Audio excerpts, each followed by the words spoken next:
coração, leva cativo, Senhor, todas as preocupações, toda a ansiedade, Senhor, tudo que pode nos afastar de receber a nossa vida transformada nesse domingo, Senhor, e que a gente possa sair daqui, Senhor, diferente, que os nossos olhos, Senhor, possam sair daqui diferente, que o nosso rosto possa sair daqui diferente do que nós entramos, Senhor, que a gente possa sair daqui brilhando a Tua glória, refletindo o Senhor, ó Pai, em nome de Jesus. O Senhor és bem-vindo, Senhor. Amém. Amém. Pode se de pé em seu lugar. Aleluia. Quantos estão felizes aqui nessa manhã, gente? Ih, tá fraco, hein? Quantos estão felizes aqui nessa manhã? Dê glória a Deus aí pro Senhor. Amém. Amém. Vira para a pessoa que está do seu lado aí. Vira para a pessoa que está do seu lado e fala assim para ela: se você não adorar hoje, o frio que eu estou sentindo vai passar para você. Pode falar para ela: se você não adorar hoje, o frio que eu estou sentindo vai passar para você. Amém. Levante suas mãos nesse lugar. Vamos lá, o Senhor tem grandes coisas para fazer no nosso meio. O Espírito Santo possa nos abençoar. Se você crê que Deus ele está levantando uma igreja que não se abate por qualquer obstáculo, que não se abate por qualquer circunstância, levante sua mão no seu lugar e comece a levantar sua voz. Nós cremos que o Senhor está levantando uma igreja de pessoas que têm a convicção daquilo que Ele está fazendo, que tem a convicção daquilo que Ele tem feito no nosso meio, que não se desanima, pelo contrário, se mantém forte cada vez mais. Nós vamos declarar isso nessa manhã, que a igreja do Senhor ela não desanima, que apesar de ela ser perseguida, ela está sempre firme. Amém? Vamos adorar o Senhor então? Dê uma salva de palmas aí para o Senhor. Amém?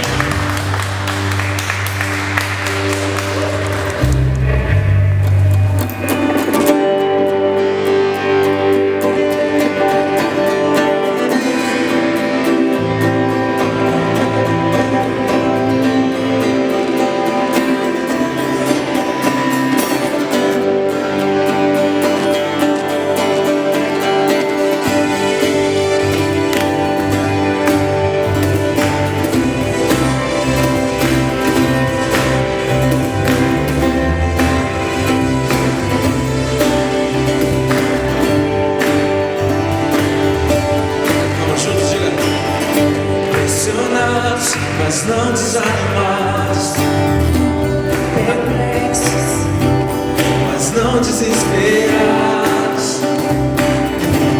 estamos de pé, perseguidos, mas não abandonados, abatidos, mas não destruídos, estamos de pé. Diga, não caminhamos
acompanha pelo YouTube, bom dia, boa tarde, boa noite.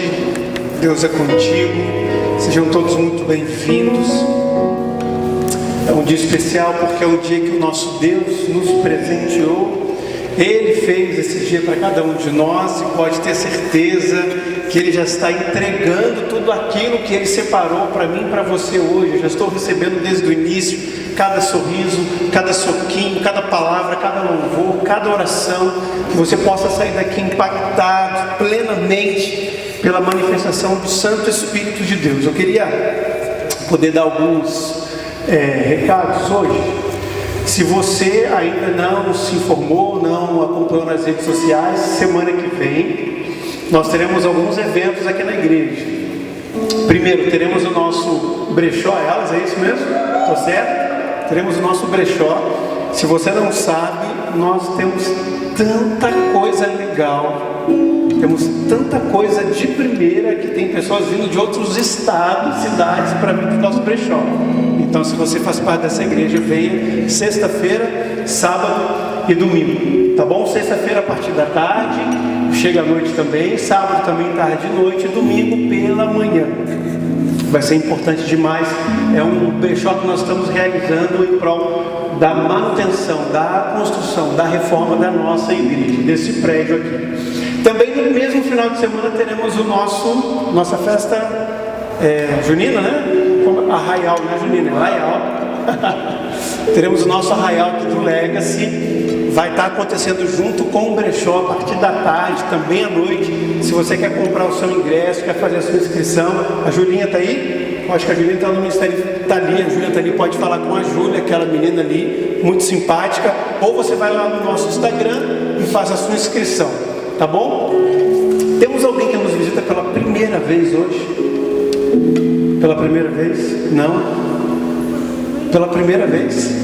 Ah, fica de pé, fica de pé. Uma salva de palmas para ela. Aqui, ó. Sim.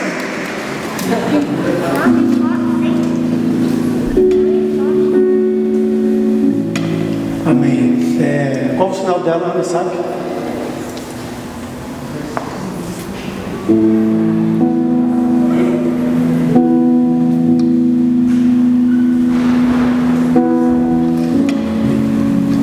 Seja bem-vinda, seja bem-vindo de especial para ela, tá, Ana?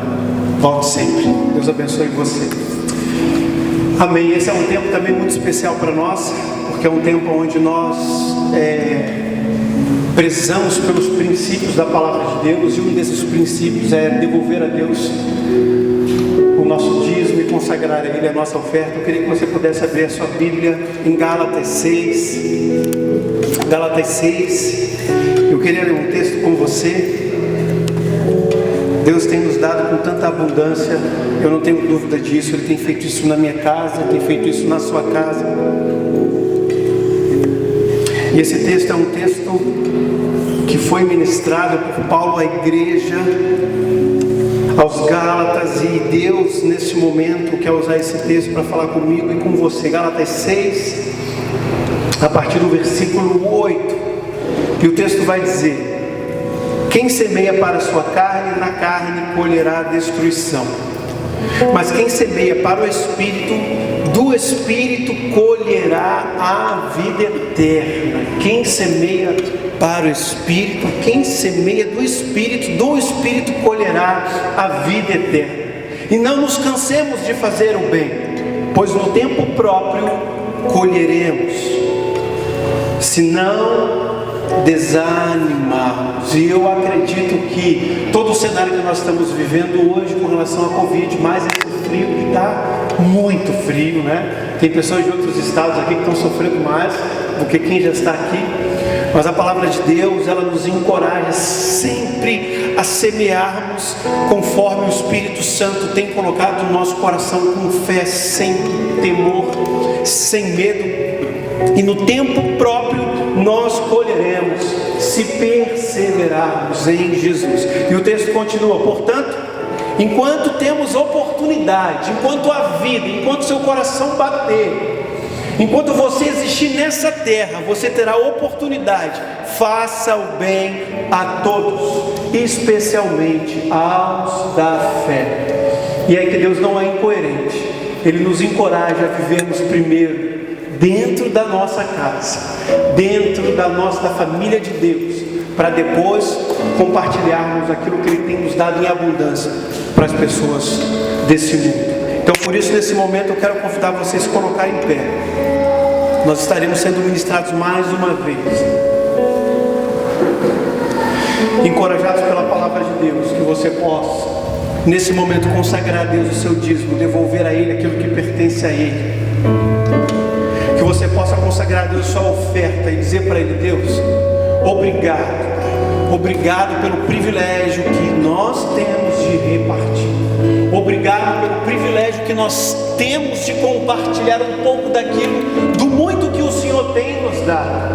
Obrigado porque o Senhor tem nos dado em abundância. Obrigado porque o Senhor tem nos dado infinitamente mais do que pedimos ou pensamos. E nesse momento é uma expressão de gratidão do meu coração, da minha família, para o Senhor. Em nome de Jesus. Então que você possa nesse momento repartir, compartilhar e devolver aquilo que pertence ao nosso Deus.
glorificar o Teu nome mais uma vez nesta manhã, Deus. Nós clamamos pela Tua manifestação neste lugar, na nossa vida. Obrigado, Deus, porque o Senhor é um Deus que nos ama e se importa conosco, se importa com a tua família, se importa com cada um dos seus filhos. Obrigado porque o Senhor tem demonstrado em todo o tempo, todos os dias, o quanto nós somos especiais para o Senhor. Obrigado porque um dia Jesus Cristo veio a este mundo por obediência a Ti, por amor a esta terra, deu a sua vida e nos deu esperança, Deus, para prosseguirmos em meio aos desafios, em meio aos problemas, em meio, Deus, às dificuldades. Pedimos ao Senhor, Deus, que o Senhor nos sustente com a sua poderosa mão, que o Senhor nos sustente, Deus, com o seu sangue precioso. Que os céus possam se abrirem sobre nós hoje aqui, Deus, que as tuas bênçãos possam cair sobre as nossas vidas e que nós possamos experimentar, Deus, a boa e perfeita, agradável vontade do Senhor. Nós queremos te agradecer pela tua igreja, obrigado pela generosidade dos teus filhos, obrigado, Deus, pelos dízimos, pelas ofertas, obrigado por cada, Deus, iniciativa, por cada doação de alimento, por cada doação, Deus, de agasalho, Pai. Faça prosperar os teus filhos, Deus, não permita que falte o pão nas nossas mesas, e a tua palavra nos promete que o Senhor, Deus, nos dará o sustento diário, que nós possamos ter um coração grato ao Senhor por aquilo que temos recebido de Ti, e que jamais venhamos a esquecer, Deus, que nós, o que recebemos do Senhor precisa ser repartido. É um recurso, é o amor que temos recebido de Ti, temos que amar o próximo. É a Tua graça que superabunda qualquer pecado, que precisamos ter graça com o próximo. São as Tuas misericórdias que se renovam a cada manhã, precisamos ter misericórdia para com o próximo. É o Teu perdão, Deus, que é jorrado sobre nós em todo o tempo, que precisa ser exercido por nós. Que consigamos olhar para os nossos, para os próximos e até mesmo para aquele que nos fere, que possamos derramar perdão como o Senhor tem feito conosco todos os dias. O nosso coração se enche de alegria em saber que o Senhor se faz presente e jamais vai nos desamparar, jamais vai nos abandonar. Por isso, Pai, toda honra, toda glória, todo louvor, toda adoração, todo cântico que sai da nossa boca é exclusivamente para o Senhor. Louvado seja o nome do nosso Senhor Jesus Cristo. Você pode aplaudir esse Jesus? Aplauda. Glória a Deus. Amém. Você pode sentar. Amém.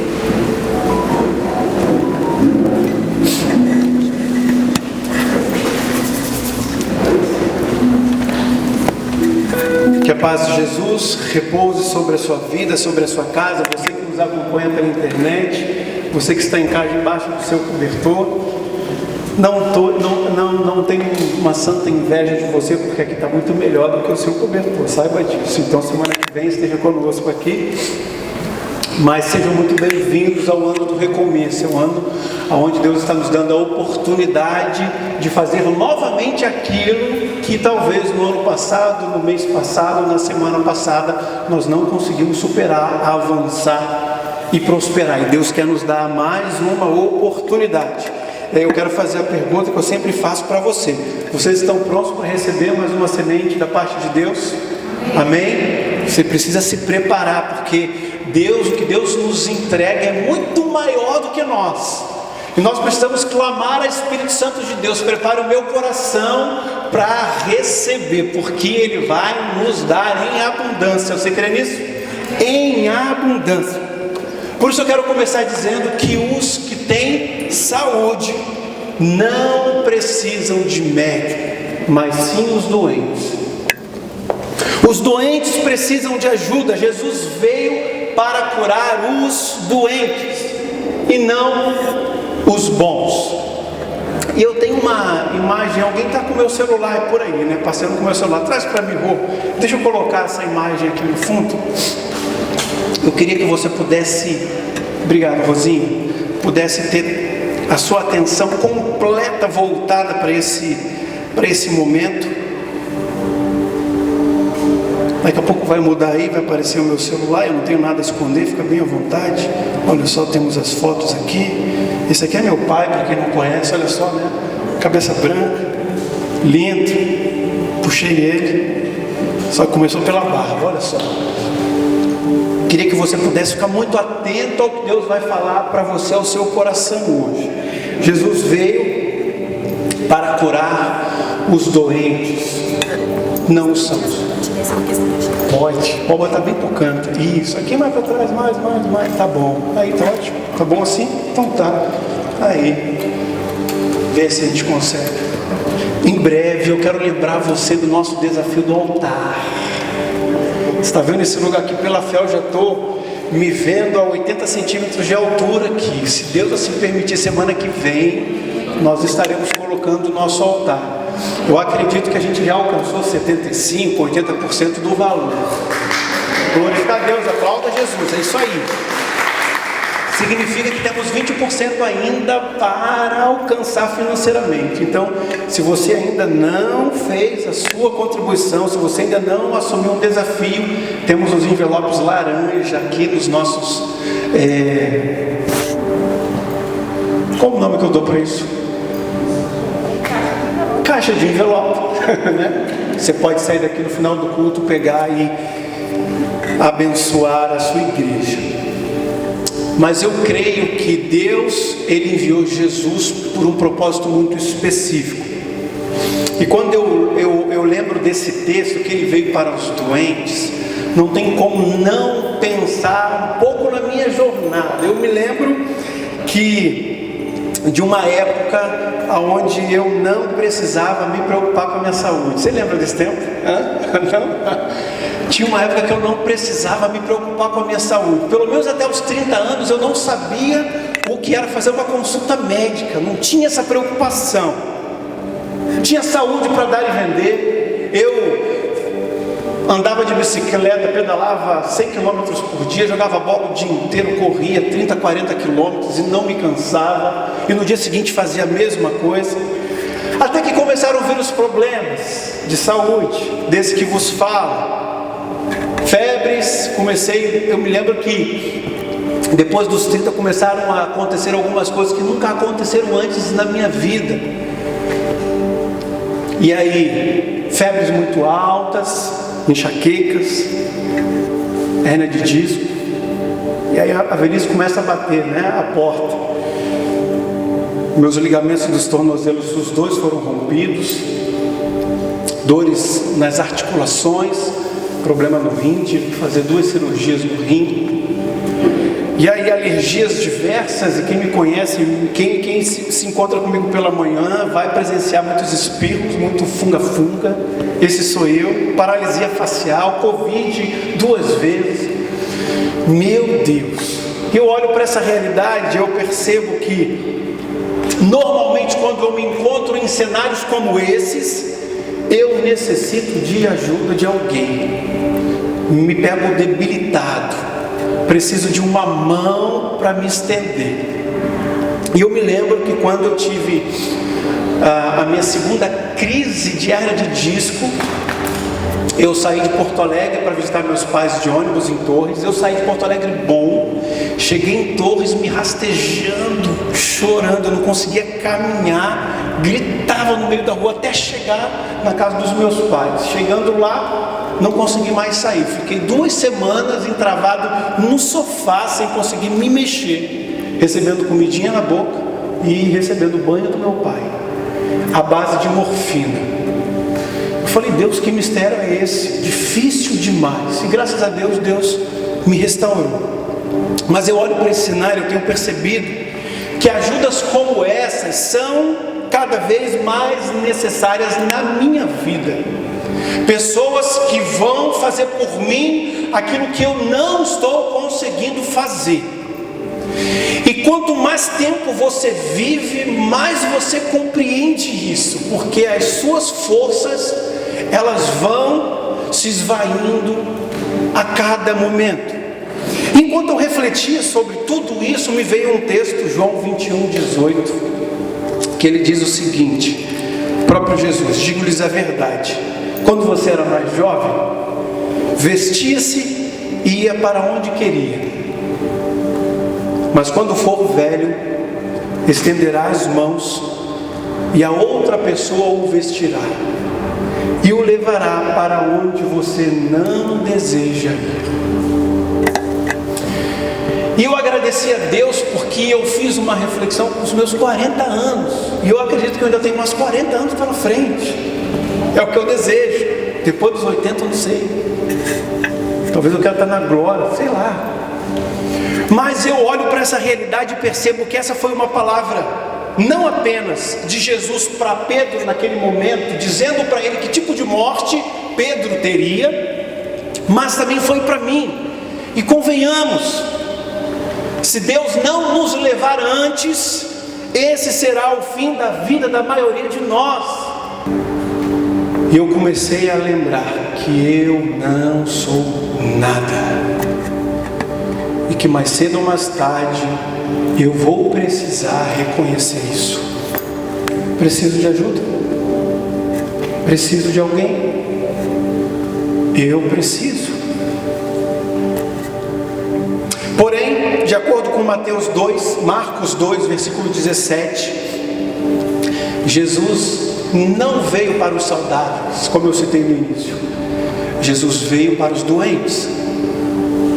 Significa que precisamos estar sempre muito necessitados para receber a ajuda de Deus? Será? É isso que significa esse texto? Que precisamos estar mal, entravados numa cama, sem condições de caminhar para que Jesus nos ajude? Ou será que significa que o estado do ser humano sempre foi de necessidade extrema, só que ele não reconhece?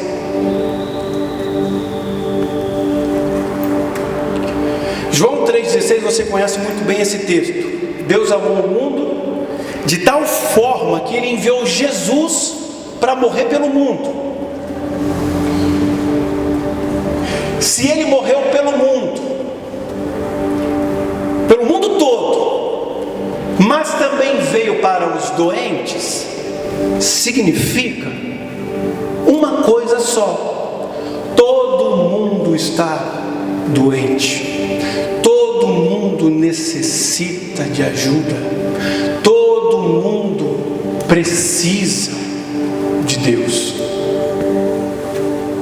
Todos necessitam de cura. Todos necessitam de restauração. A começar por mim. Isso é diário. Porém, poucos reconhecem que precisam dessa ajuda, que precisam dessa cura, que precisam dessa restauração, e ainda permanecem agarrados a uma suposta saúde. E eu gostaria de ler uma história com você. Abra lá, Mateus 20. Eu queria ler com você.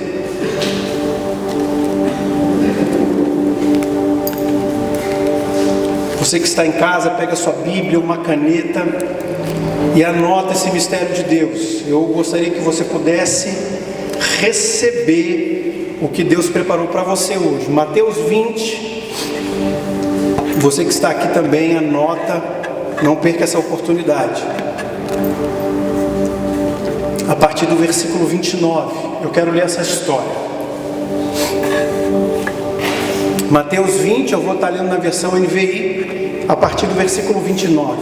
Olha só. Ao saírem de Jericó, uma grande multidão seguiu Jesus. 2 cegos estavam sentados à beira do caminho, à margem do caminho, na sarjeta. E quando ouviram falar que Jesus estava passando, puseram-se a gritar: Senhor, filho de Davi, tenha misericórdia de mim. A multidão os repreendeu para que ficassem quietos, mas eles gritavam ainda mais: Senhor, filho de Davi, tenha misericórdia de mim. Jesus, parando, chamou-os e perguntou-lhes: o que vocês querem que eu lhes faça? Responderam eles: Senhor, queremos que se abram os nossos olhos. Jesus teve compaixão deles e tocou os seus olhos. Imediatamente eles recuperaram a visão e o seguiram. Vamos orar mais uma vez? Deus, essa não é uma história qualquer, não é uma história que por acaso apareceu na tua palavra, mas o Senhor escolheu a dedo essa história, porque a partir desse movimento de Jesus, na vida desses homens, na vida desse povo, o Senhor quer falar ao nosso coração. E sabemos que o entendimento vem a partir do teu Santo Espírito, Deus.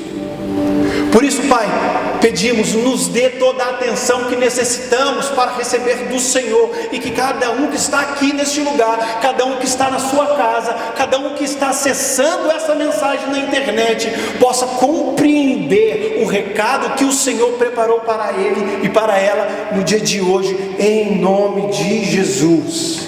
Amém. Amém. Olhando para essa história, nós percebemos dois grupos aqui. O primeiro grupo é a multidão. O segundo grupo, os dois cegos, que são destacados nessa história. Na perspectiva de Jesus, com base em tudo que eu falei até agora, todos necessitam de ajuda. Todos necessitam de ajuda. Porém, nesse texto, apenas os dois cegos manifestaram a necessidade a Jesus.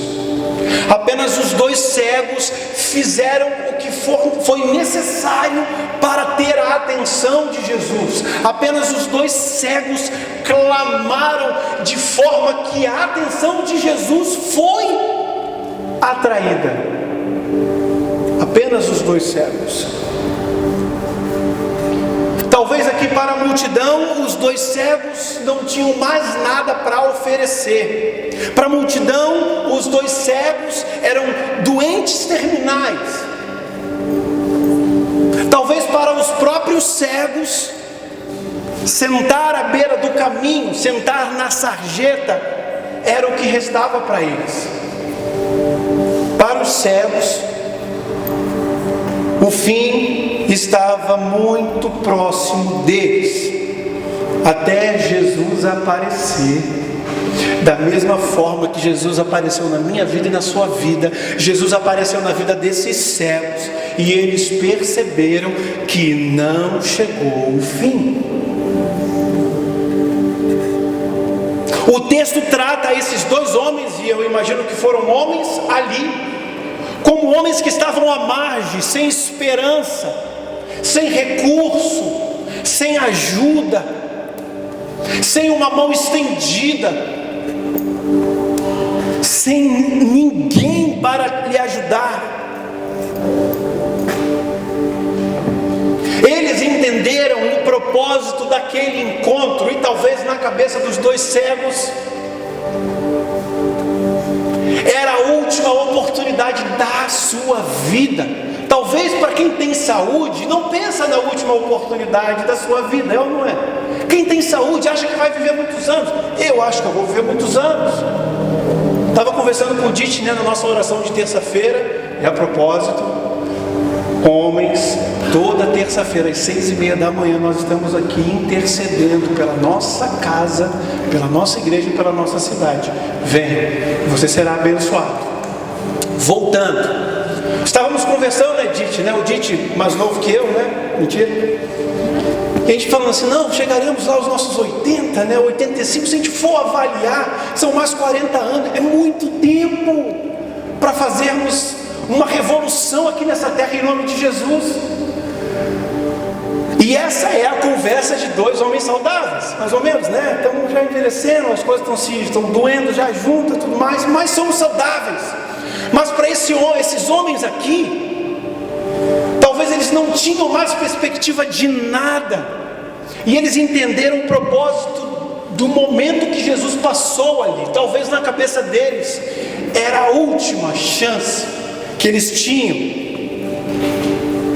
E se Jesus veio por amor aos doentes, significa que Jesus veio por amor àqueles homens também. Porque não apenas aquela sociedade, não apenas o povo, não apenas a comunidade os viam como doentes, mas eles também reconheciam que eram doentes, que necessitavam de ajuda.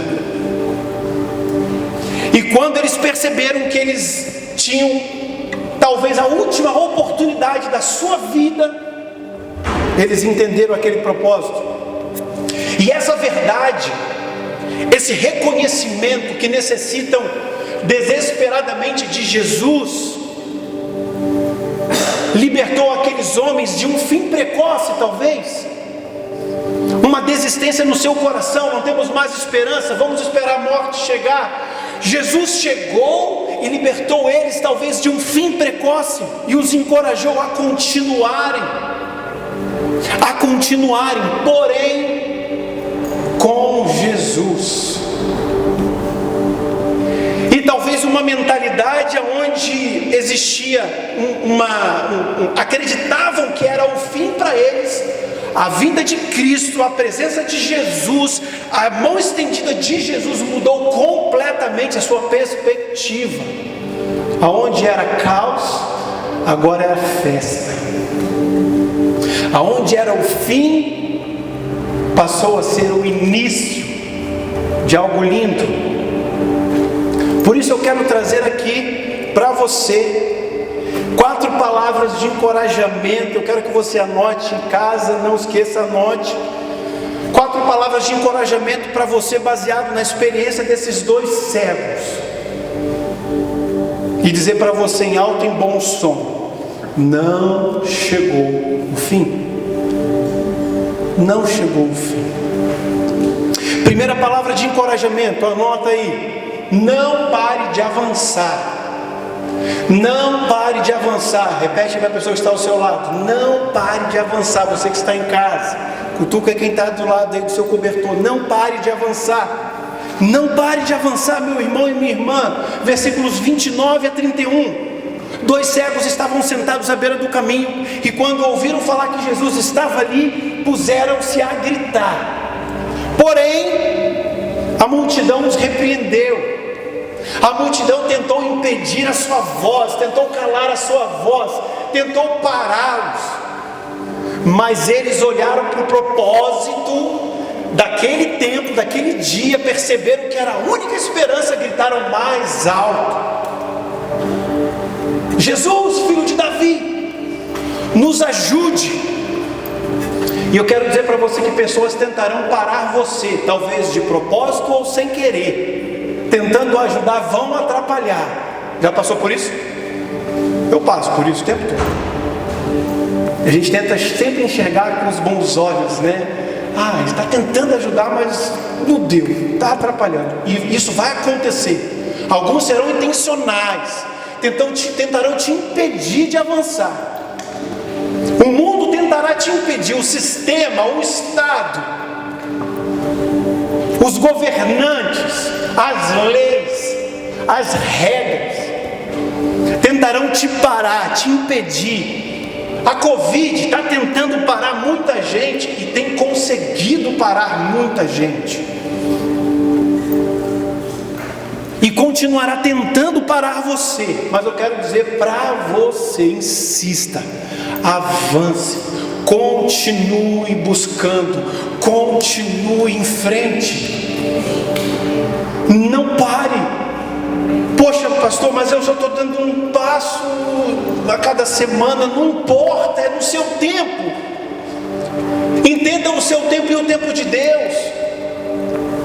Pastor, mas o fulano começou depois de mim, já está muito à frente. Não importa. Talvez você esteja com um pouco de inveja, talvez você esteja perdendo tempo com as vozes que estão ecoando ao seu redor. Olha para Jesus e entenda o tempo dele para você, mas não pare. É um pouquinho de cada vez, mas avance e celebre esse avanço. Se você tinha o vício do palavrão e no dia de hoje você ainda não xingou, glória a Deus. Celebra, faça festa. Chama tua esposa, teu marido, teus filhos. Hoje eu não falei besteira. Isso, pai, mais um dia. Isso, filho, mais um dia. Se você não caiu em tentação ainda hoje, celebre a Deus mais um passo. Deus, obrigado, porque o Senhor me ajudou a permanecer em Ti. Não desista, faça como os cegos. Se alguma coisa tentar te parar, se homens tentarem te parar, se problemas tentarem te parar, grite mais alto, talvez eles vão se assustar e vão fugir de você. Faça como os cegos. Porque talvez, provavelmente, pessoas, o mundo tentarão te impedir de receber o milagre que Deus tem para você. Deus tem um milagre para você. E quando isso acontecer, grita alto, espanta. Espanta. Se repreender em você, porque a forma como você adora a Deus, busca a Deus é diferente, insista ainda mais. Busque o equilíbrio de Deus, mas continue sendo você do jeito que Deus te preparou, te criou. Seja você. Eu sou um pouco mais conservador, não importa, glorifique a Deus assim. Eu sou mais pentecostal, eu sou do fogo. Também não importa, seja do fogo e incendeie os outros. Contagia, mas não perca, não pare, não desista. Mediante aos problemas, aos desafios, aos cenários que vão se apresentar a você. Ele criou você por um propósito, por isso você não pode parar. Se colocarem obstáculos no seu caminho, impedindo você de prosseguir, clame a Jesus. E pode ter certeza que Ele mesmo vai liberar o seu caminho para que você tenha acesso a Ele. E é o que o texto fala. Eles não viam Jesus, mas eles sabiam que Jesus estava por ali, e a multidão bloqueou a presença, o acesso deles a Jesus, e o seu grito, o seu clamor moveu o coração de Jesus para que aquela multidão se abrisse e Jesus se aproximasse deles. Não pare de avançar. Essa é a primeira palavra de encorajamento que esses cegos estão nos dando aqui. Anota agora a segunda palavra de encorajamento. Você que está em casa, não perca isso. Olha só, segunda palavra de encorajamento: Jesus quer te ajudar. Isso é uma coisa que nós precisamos entender. É desejo de Jesus querer nos ajudar. Ele quer, e ponto final. É o seu desejo. Olha só, versículo 32. Jesus, parando, olhou para os cegos e perguntou: o que você quer que eu lhe faça? Você acha que Jesus fez isso apenas nesse episódio? Você acredita que Ele continua fazendo essa pergunta a mim e a você? Você crê nisso? E Ele tem perguntado para você todos os dias: Júnior, o que você quer que eu te faça?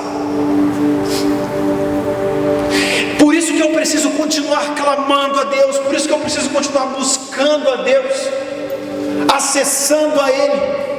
E vai chegar um momento que Ele vai fazer essa pergunta linda aos meus ouvidos: Jesus, Júnior, o que você quer? Creia. E Ele está fazendo essa pergunta nesse momento: o que você quer que eu lhe faça? Qual a sua dor? Qual é o seu sonho? Qual a sua enfermidade? Quais as perguntas que ainda você não tem respostas? Ele te ouve e se importa com você. Ele ouve as suas orações. Ele está nos momentos mais difíceis da sua vida. Ele quer dar solução para os seus problemas mais complexos. E você tem, que eu sei, porque eu tenho. Existem problemas na minha vida que ninguém pode resolver. E Jesus está dizendo em todo o tempo: o que você quer que eu lhe faça? Jesus está aqui e quer te ajudar. Creia nisso. Por isso essa é a segunda palavra de encorajamento que aqueles cegos nos dizem hoje. Terceira, anota essa daí, olha só. Terceira palavra de encorajamento que nós podemos receber desses dois cegos, lições maravilhosas. Peça a Jesus o que ninguém pode te dar.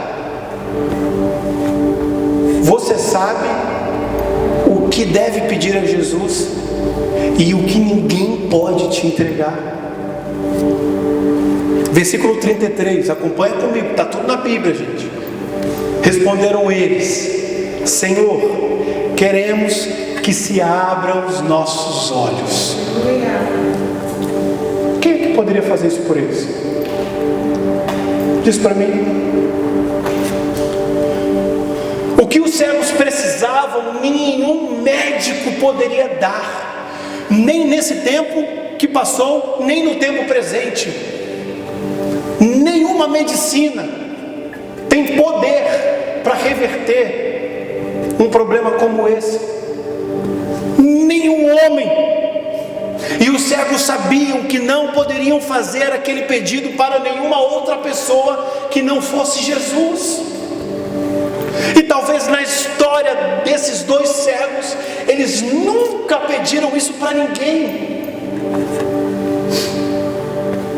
porque eles tinham a consciência, e eu não tenho dúvidas disso, de que era uma coisa extremamente sobrenatural, que somente Jesus e o poder de Deus poderia realizar.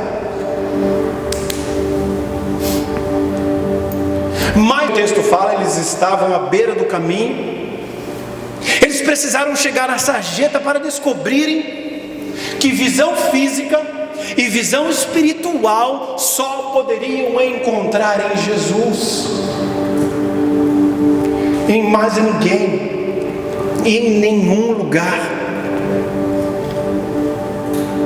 E talvez hoje esse seja o entendimento que você precisa ter.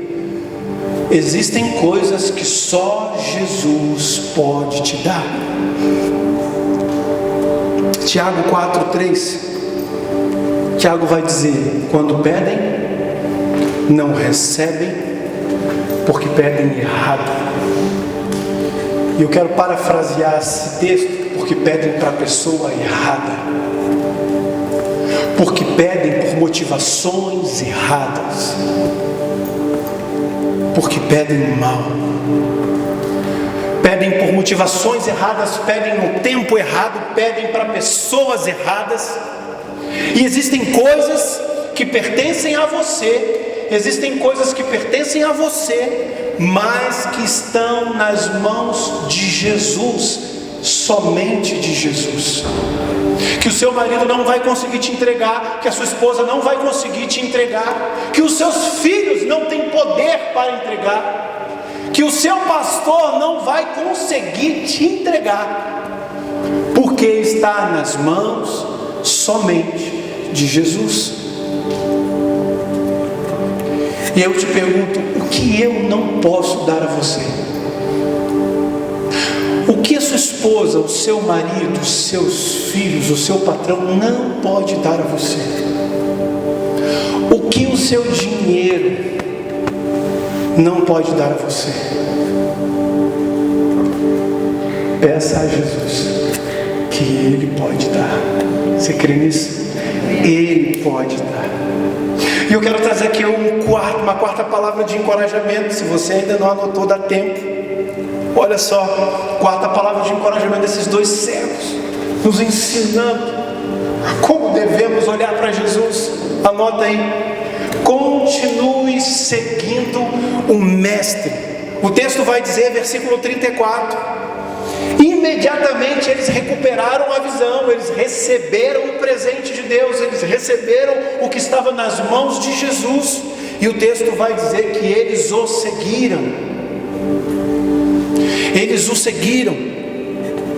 Quantas histórias você conhece de pessoas que receberam as bênçãos de Deus e no dia seguinte viraram as costas para Jesus? Conhece? Se você não conhece ninguém, eu arrisco a dizer que talvez seja você. E vamos ser honestos: quantas recebemos as bênçãos de Deus, temos respostas de oração, e no tempo seguinte, nós deixamos de lado tudo aquilo que aprendemos e ouvimos de Jesus, e lidamos com aquele presente do nosso jeito, da nossa forma, como nós queremos, como se isso fosse nosso, e não como se fosse um presente de Deus para a nossa vida. Não cometa o erro de receber o milagre de Jesus e depois virar as costas para Ele. Não cometa o erro de receber a dádiva dEle, mas faça como esses cegos, como esses homens. Continue obedecendo tudo o que Ele mandar. Ele vai entregar aquilo que somente Ele pode te entregar. E quando você receber, continue ouvindo e obedecendo a sua voz. Continue servindo a Ele. Continue servindo a sua igreja local. Continue buscando a presença de Jesus e a vontade de Deus para a sua vida. E faça como esses dois homens receberam de Jesus e o seguiram. O seguiram. E eu quero concluir esse tempo continuando a minha reflexão, porque conforme eu vou amadurecendo, é um jeito mais legal de dizer envelhecendo, mas conforme eu vou amadurecendo, eu vou ficando mais debilitado. Temos que assumir isso, Dite. É ou não é? Ficamos mais debilitados. Mas Deus tem me dado uma compreensão espiritual desse momento. E agora essa semana eu fui no médico, estou com algumas dores na junta, né? Dizem para juntar e jogar fora, mas não posso. O meu cotovelo é uma tendinite de tenista, que o médico fala. E nem tênis eu jogo. Se eu jogasse ainda tênis, nem tênis eu jogo. É um nome tão estranho que eu não sei. O nome popular é esse. Tendinite de tenista. Mas eu olho para esse cenário e Deus me dá uma compreensão espiritual. 2 Coríntios 12, versículo 9. Porque eu quero que tudo Ele me traga na palavra. Eu quero entender. Eu quero entender o que a palavra diz ao meu respeito, sobre o meu momento, sobre o que eu estou vivendo. Tudo que passa em mim e ao meu redor. Olha o que o texto vai dizer. Mas Ele me disse, 2 Coríntios 12, versículo 9. Mas Ele me disse: minha graça é suficiente para você, pois o meu poder se aperfeiçoa na fraqueza. Portanto, eu me gloriarei ainda mais alegremente nas minhas fraquezas, para que o poder de Cristo repouse sobre mim. E talvez você tenha se ofendido no início da palavra, porque eu disse que você é um doente, você é um necessitado, você é debilitado. Mas eu quero dizer que essa é a melhor condição para o ser humano estar e receber o favor e a graça de Deus, para que Ele, o seu amor, o seu poder, a sua graça, a sua presença repouse sobre as suas debilidades. Quanto mais incapaz, mais inadequado, mais debilitado eu me sinto, mais auxílio do Espírito Santo eu recebo. Você entende isso? E quanto mais disposto eu estiver para receber de Deus, mais de Deus eu vou receber. É simples. E eu confesso que a minha antiga juventude me afastava assim de Deus, porque eu me sentia muito poderoso. Em alguns momentos ainda me sinto. E aí talvez Deus vai jogando umas dorezinhas aqui, uma articulação dali, tu começa a levanta da cama e vai mancando, tu não entende, né? Tu sonha que corre e acorda mancando, né? Já chega essa fase. E eu olho para esse texto e percebo que quanto mais disposto eu estiver para receber de Deus, mais de Deus eu vou receber. E eu quero dizer para você, talvez, se você precise visualizar o que está acontecendo na sua vida para interpretar o seu momento. E eu quero te ajudar a fazer isso. Se você acha que não existem lideranças capazes de liderar você, se você acha que não existe igreja adequada para te receber, principalmente você que está em casa assistindo a esse culto, se você acha que administra melhor os seus dízimos do que a igreja local, saiba que você está em fase terminal e acha que está grandão. Vai morrer e não vai nem perceber.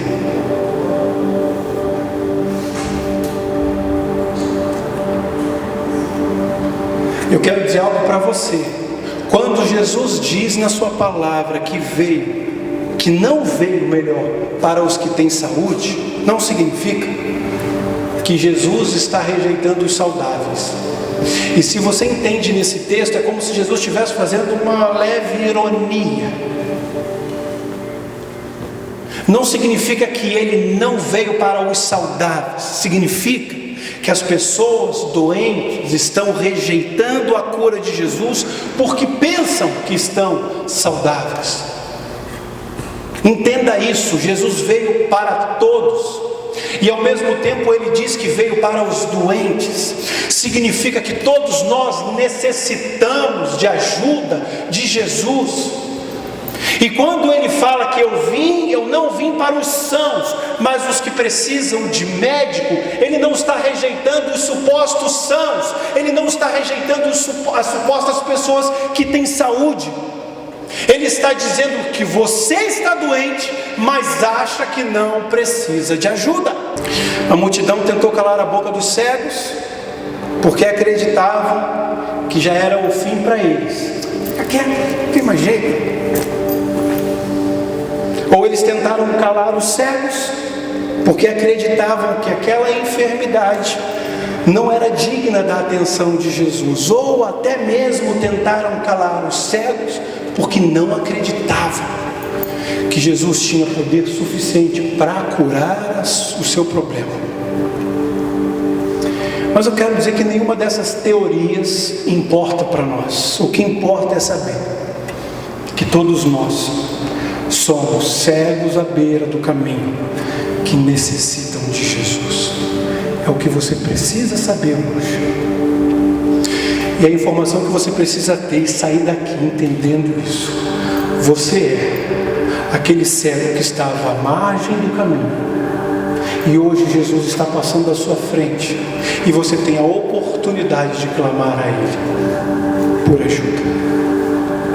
E eu quero ler mais um texto. Abre lá em Lucas 7.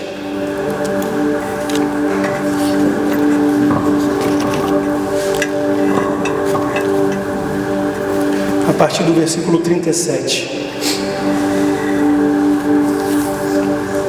Eu quero ler a partir do versículo 36. Olha só. Lucas 7, 36. Convidado por um dos fariseus para jantar, Jesus foi à casa dele e reclinou-se à mesa.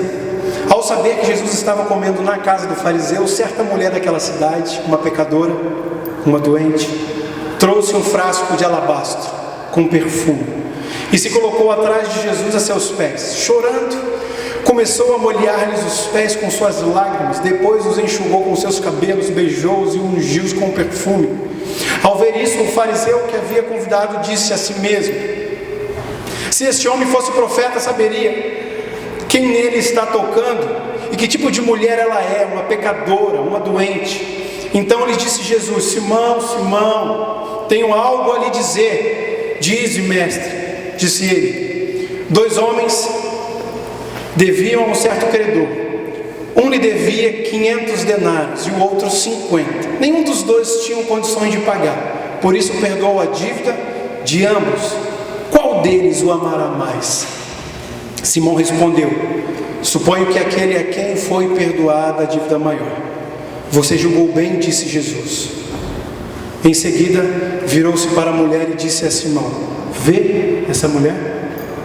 Entrei em sua casa, mas você não me deu água para lavar os meus pés. Ela, porém, molhou os meus pés com suas lágrimas e os enxugou com seus cabelos.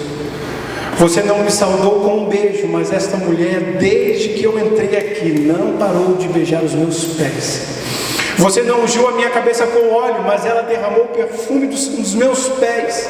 Portanto, eu lhes digo, os muitos pecadores, os muitos doentes, ou os muitos pecados, as muitas doenças dela lhe foram curados, perdoados, pois ela amou muito.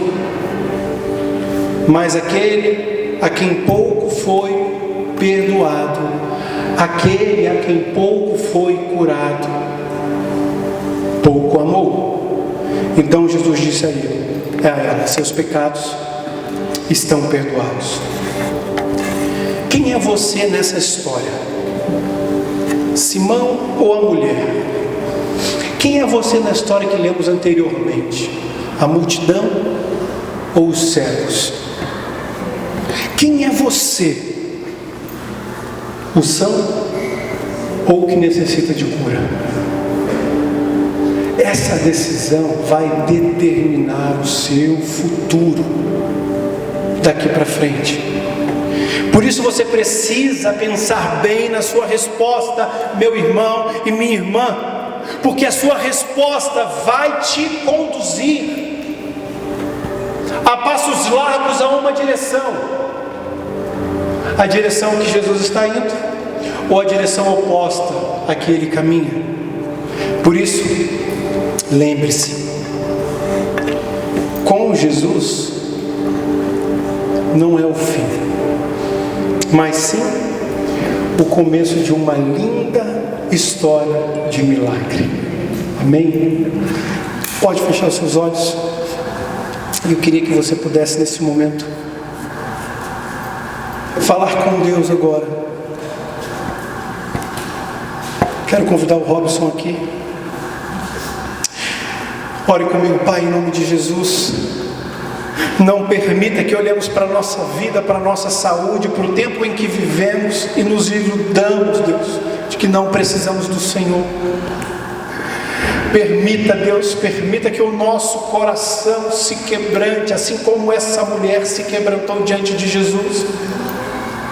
Permita que nós reconheçamos que precisamos muito do Senhor, que temos muito a aprender de Ti, que precisamos da Sua cura, que precisamos da Sua restauração, porque naturalmente o nosso coração vai ser mais grato ao Senhor. Faça com que a sua igreja olhe para Ti com gratidão, ao ponto de se constranger com cada prato de comida que estiver na sua mesa, que possa se constranger com cada momento de alegria que estiver em sua casa, que eles possam se constranger com cada passo de fé que o Senhor colocar em seu coração. Que nós possamos nos aproximar do Senhor com tudo que nós temos, não apenas as coisas boas que encantam os olhos do mundo, mas também com os nossos pecados, e que possamos entregar isso aos seus pés, e que possamos receber a cura do Senhor, em nome de Jesus. Por isso, nesta manhã, meu irmão, minha irmã, você que está em casa, se você fez essa oração, receba a cura do Senhor Jesus Cristo.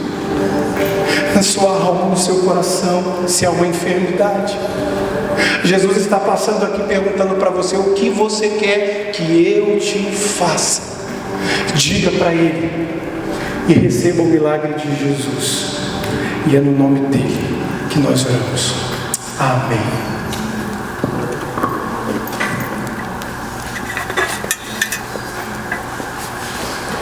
Glória a Deus por essa palavra extremamente abençoada, Pastor Júnior.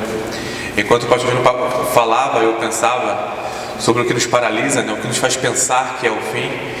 E uma das coisas que me veio à mente é que muitas vezes a gente olha para o pecado com aquele pavor, aquele terror em relação ao pecado, né?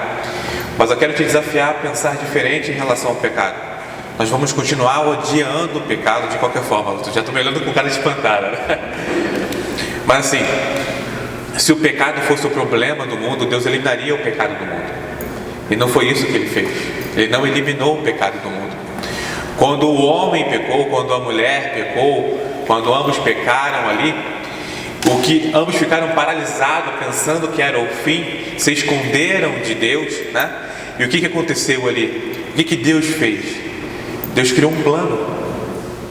Deus planejou a solução de um problema que trazia no coração deles, que era a culpa.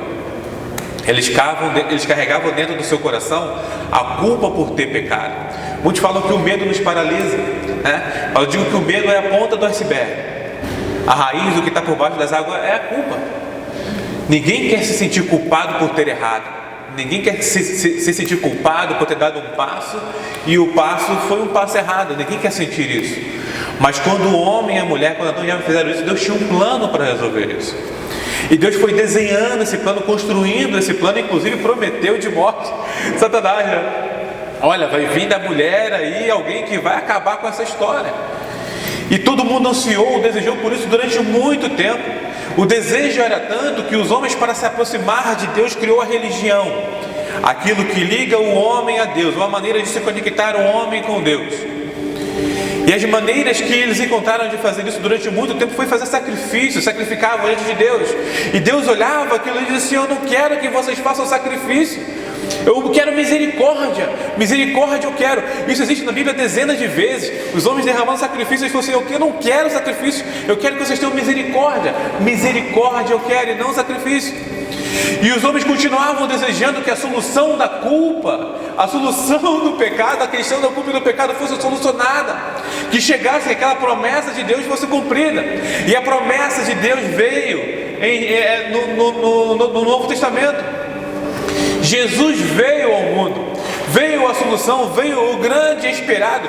Só que da mesma forma que Jesus era esperado, da mesma forma que ele era o grande desejado, ele foi o grande odiado, o grande perseguido. Muitos não quiseram ter por perto. Por quê? Porque era maravilhoso viver aquele esquema da religião.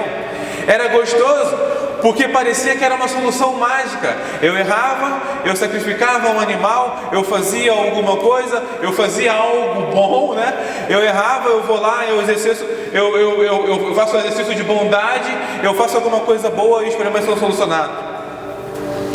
E Jesus está com a pedra em cima da religião, dizendo assim: olha, vocês entenderam tudo errado, porque a lei realmente ela vai apontar para vocês onde vocês estão errando e onde vocês são culpados. E vocês vão fazer alguma coisa para poder apagar o erro de vocês. O erro de vocês vai ser apagado, mas a culpa vai permanecer. E vocês vão pecar outra vez, e a culpa vai vir novamente no coração de vocês, paralisando vocês, carregando vocês, sobrecarregando vocês de culpa. Mas Deus tinha um plano. E esse plano era colocar toda a nossa culpa diante de um único homem, que era Jesus. E aí Paulo, quando olha todo esse enredo lá em Romanos capítulo 8, ele diz assim, ó: não há mais condenação sobre vocês, não há mais culpa sobre vocês. Tá, mas o pecado vai permanecer. O pecado vai continuar, eu vou continuar pecando, eu vou continuar errando. Eu não desejo pecar, mas o mal que eu não desejo eu faço. Só que a culpa do pecado não cai mais sobre mim, porque o que Cristo fez foi permanente. E o que Cristo fez, um pouco antes dele executar esse fato, a gente encontra em Mateus capítulo 26, eu quero que vocês leiam comigo. Livro de Mateus capítulo 26. No primeiro dia da festa dos pães sem fermento, os discípulos dirigiram-se a Jesus e eles perguntaram: onde queres que preparemos a refeição? Comendo ali, estavam juntos, como você faz na sua casa. Enquanto estavam comendo, ele disse o seguinte: certamente um de vocês vai me trair. Eles ficaram muito tristes e começaram a dizer um para o outro: como assim? Com certeza não sou eu, Senhor, isso não vai acontecer. Afirmou Jesus: aquele que comeu comigo no mesmo prato há de me trair. O Filho do Homem vai, como está escrito, ao seu respeito. Mas ai daquele que trair o Filho do Homem, melhor seria que ele não tivesse nascido. Então Judas, que haveria de traí-lo, disse: com certeza não sou eu, mestre. Jesus afirmou: sim, é você. cenário incrível quando olha isso aqui. Mas pastor, tem uma traição, mas olha quem está à mesa com Jesus, comendo com Jesus. Tem um pescador, meio enlouquecido, que diz que ama Jesus, que diz que daria a vida por Jesus, mas na primeira oportunidade pulou fora do barco. Eu fico imaginando que Pedro está aqui com Jesus até o momento porque viu Jesus fazer milagre ali no mar, carregar o barco de peixe. Vou me associar a esse cara, vou me juntar a esse cara. Mas até então o coração de Pedro não estava totalmente entregue a Jesus, sentado à mesa com Jesus. Eu vejo Mateus, Levi, convertido, mas ainda conhecido por ser corrupto, um cobrador de impostos corrupto, com a vida sendo transformada pelo Mestre. Mas o que mais me chama a atenção é Judas, o traidor, sentado à mesa com Jesus. Eu penso, não, claro, depois desse papo aqui, Jesus deu um socão nele e jogou para fora da sala, né? Calma aí, irmão! Tipo carioca sanguíneo, né? Levando assim, calma aí, cara, trair aqui não, vamos lá, vamos sair daqui. Mas não o que Jesus faz. Lê o texto seguinte, olha o que Jesus faz. Enquanto comiam, Jesus tomou o pão, deu graças e partiu e deu aos seus discípulos, dizendo: tomem e comam, este é o meu corpo. Aleluia. Nem um traidor de Jesus estava fora dessa mesa. O que Jesus está mostrando é que o que te paralisa não é o seu pecado. Você amar o seu pecado te paralisa. Você amar pecar te paralisa também. Mas a culpa que você carrega sobre os seus pecados te paralisa. E o que Cristo fez na cruz foi retirar a sua culpa, foi remover a sua culpa e dizer assim, ó, nada mais vai te separar do amor de Deus. E ele continua nesse texto dizendo aqui, ó, em seguida tomou o cálice, deu graças e ofereceu aos seus discípulos, dizendo: bebam dele todos vocês, porque este é o meu sangue da aliança, que é derramado em favor de muitos para perdão dos pecados. Que aliança é essa que Cristo está fazendo? Que papo é esse de aliança? Ezequiel capítulo 36, versículo 16 diz o seguinte: eu darei a vocês um novo coração, eu darei a vocês um novo espírito. E de uma maneira incrível o versículo vai seguindo, o profeta diz: eu tirarei de vocês o coração de carne, o coração de pedra, e darei a vocês um coração de carne. Mas em relação ao espírito, eu colocarei o meu espírito em vocês. Olha o que Cristo fez por nós, olha as maravilhas que Cristo fez pela nossa vida. Ele pegou o espírito dele e colocou em nós. Ele está simbolizando isso, ele está trazendo isso para os seus discípulos. É derramado em favor de muitos para perdão dos pecados. Eu lhes digo que de agora em diante não beberei deste fruto da videira, até que novamente estarei com vocês.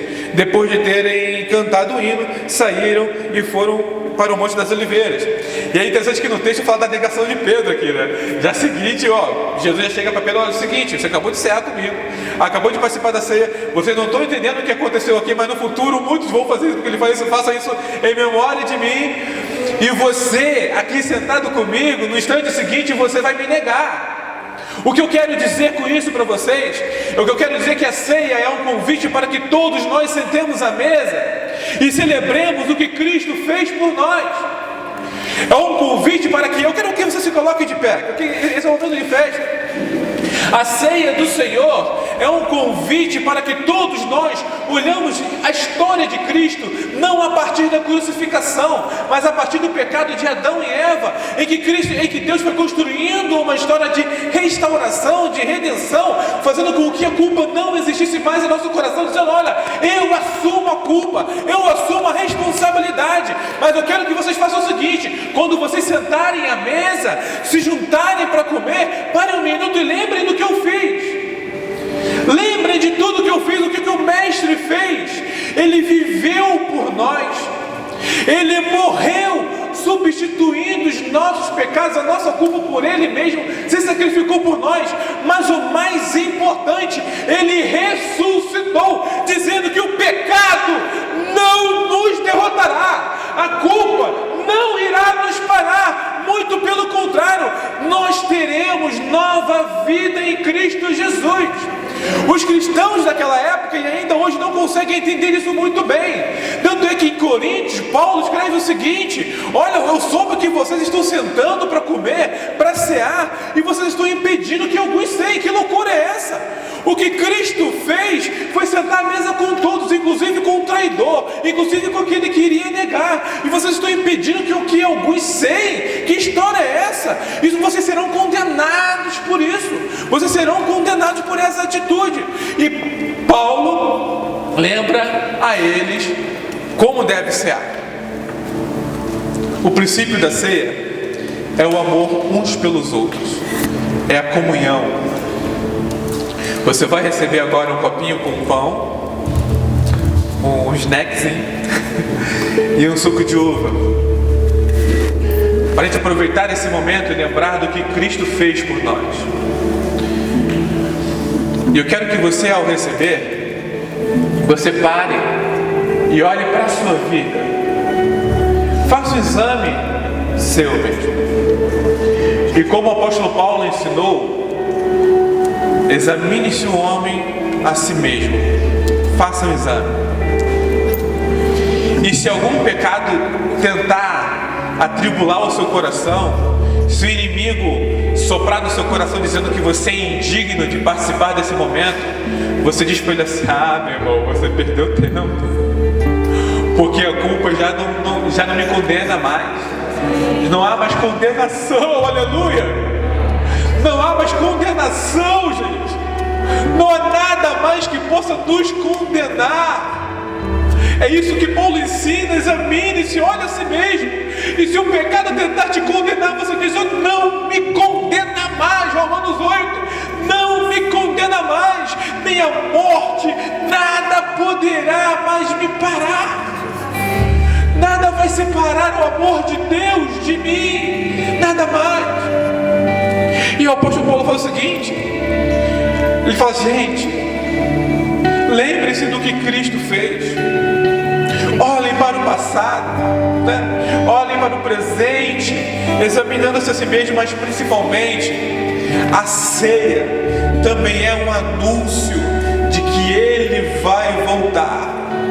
Porque no final do encontro com os discípulos, ele diz o seguinte: isso é maravilhoso. Olha, eu estou aqui reunido com vocês, eu estou aqui junto com vocês, e toda vez que eu paro para lembrar do que Cristo fez por mim, toda vez que a igreja se une com um copinho na mão, com um suco de uva, com um pãozinho na mão, irmãos, agregados, gentios, judeus, gregos, um copinho na mão, lembrando o que Cristo fez, anunciando o que Ele fez, proclamando o que Ele fez.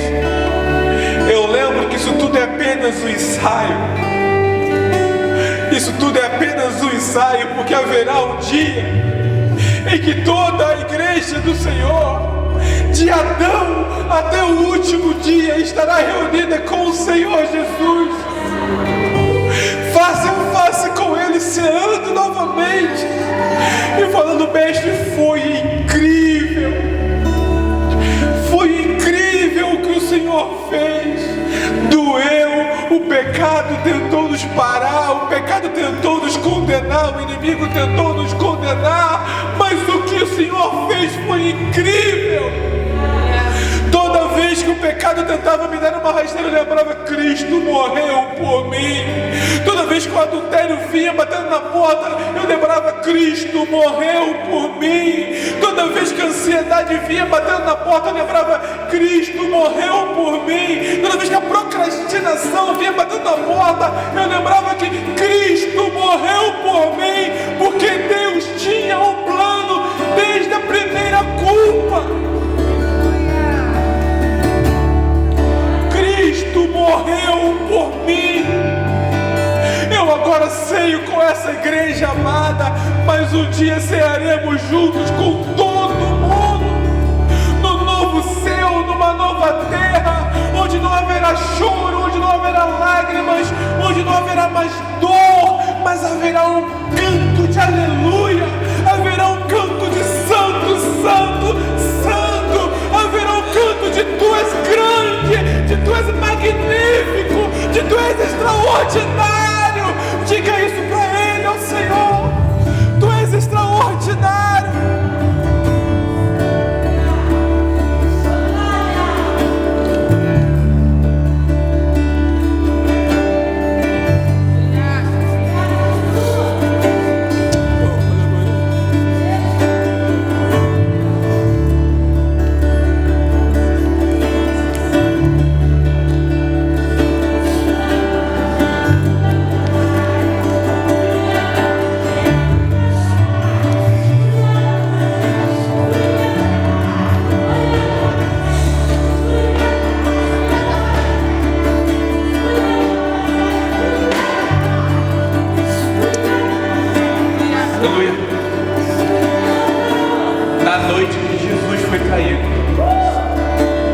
pegou um pão e disse: estão vendo esse pão?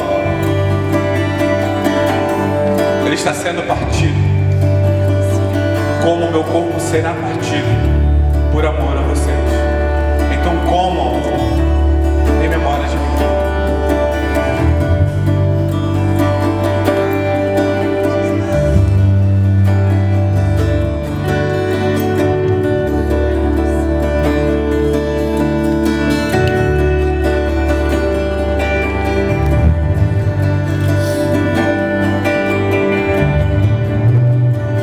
Da mesma maneira,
descer.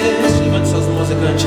O céu tu rompestes, a tumba vazia. Agora Levante sua mão no seu lugar, diga: o céu te adora, vamos. o céu te adora, proclama tua glória, mas ressuscitaste,